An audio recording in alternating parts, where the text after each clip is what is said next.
Merhaba değerli izleyicilerim. Herkese iyi akşamlar. Bugün sizlerle tarihin en ilginç ve tartışmalı imparatorluklardan biri olan Bizans İmparatorluğu hakkında kapsamlı bir yolculuğa çıkıyoruz. Bizans nedir? Asıl adı gerçekten Bizans mıydı? Nasıl kuruldu? Kimler tarafından yönetildi? Ve hangi halklardan oluşuyordu? Bugün bu soruların hepsine yanıt vermeye çalışacağım.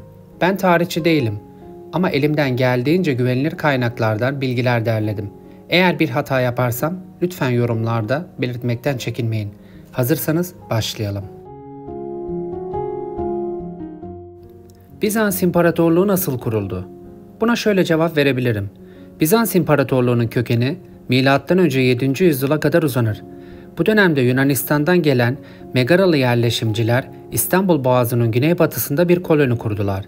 Bu koloniye liderlerinin ismi olan Bizas'ın adı verildi. Böylece Bizantiyon adı ortaya çıktı. Ancak imparatorluk sürecine geçiş Roma İmparatorluğu döneminde gerçekleşti.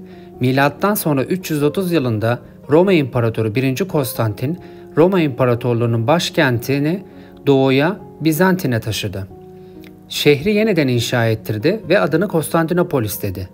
İşte bu dönemde Bizantin bir şehir devletinden çıkarak Doğu Roma İmparatorluğu'nun kalbi haline geldi. Bizans İmparatorluğu terimi ise o dönemde kullanılmıyordu.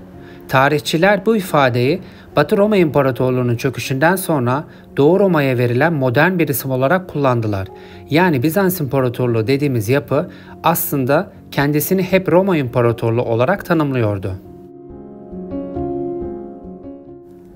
Peki Bizans ismi nereden gelir? Bizans adı 16. yüzyılda Alman tarihçi Hieronymus Wolff tarafından kullanılmaya başlanmıştır.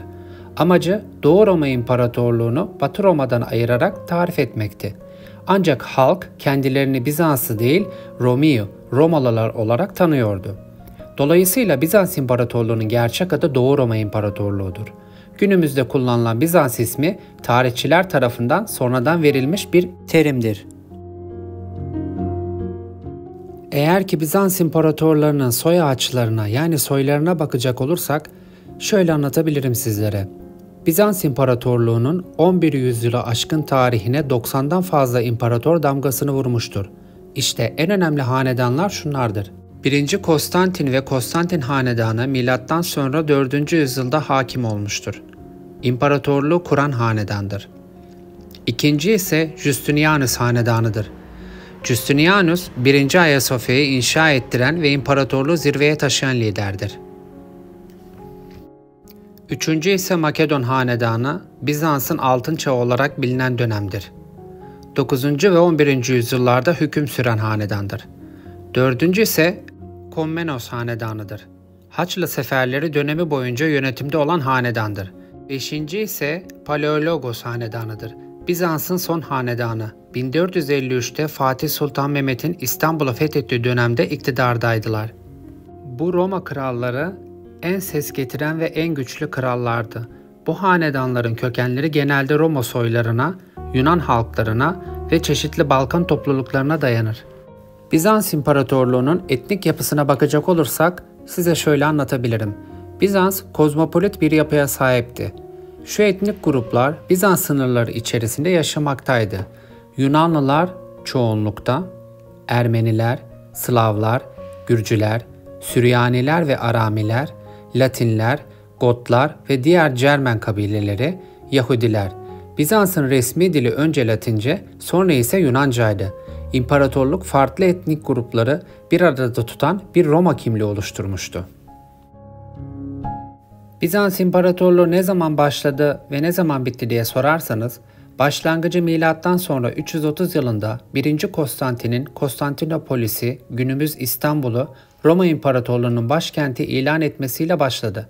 Sonu ise 29 Mayıs 1453'te Osmanlı Padişahı Fatih Sultan Mehmet'in İstanbul'u fethetmesiyle sona erdi.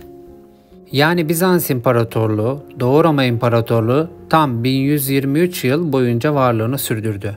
Bizans'ın kültürel ve politik öneminden bahsedecek olursak şöyle söyleyebiliriz. Bizans İmparatorluğu, Batı dünyasına Hristiyanlık, hukuk, mimari ve sanat alanında önemli miraslar bıraktı. Hukuk alanında Justinianus kanunları modern hukuk sistemlerinin temellerini oluşturdu. Mimari alanda Ayasofya dünyada hala hayranlık uyandıran bir eser olarak duruyor. Din alanında Ortodoks Hristiyanlık Bizans'ın kültürel kimliğinin temel taşıydı. Evet arkadaşlar, bugün sizlerle Bizans İmparatorluğu'nun derinlerine indik. Yunan, Bizans, Rum akraba mıdır diye bir video yapmıştım geçenlerde. Orada katılım çok oldu. Yorumlarınız için teşekkür ederim. Sizlerden ricam videoma like atıp beni beğenirseniz ve de takip ederseniz çok sevinirim. Bunu hatırlatıp sizi yorduğum için kusura bakmayın. Aslında bir tarihçi olmadığım için bu videoyu hazırlarken farklı kaynaklardan faydalandım. Eğer eksik ya da hatalı bir bilgi varsa yorumlarda mutlaka belirtin ki hepimiz doğru bilgiyi öğrenelim. Bir sonraki videoda görüşmek üzere. Hoşça kalın, mutlulukla ve sevgiyle kalın.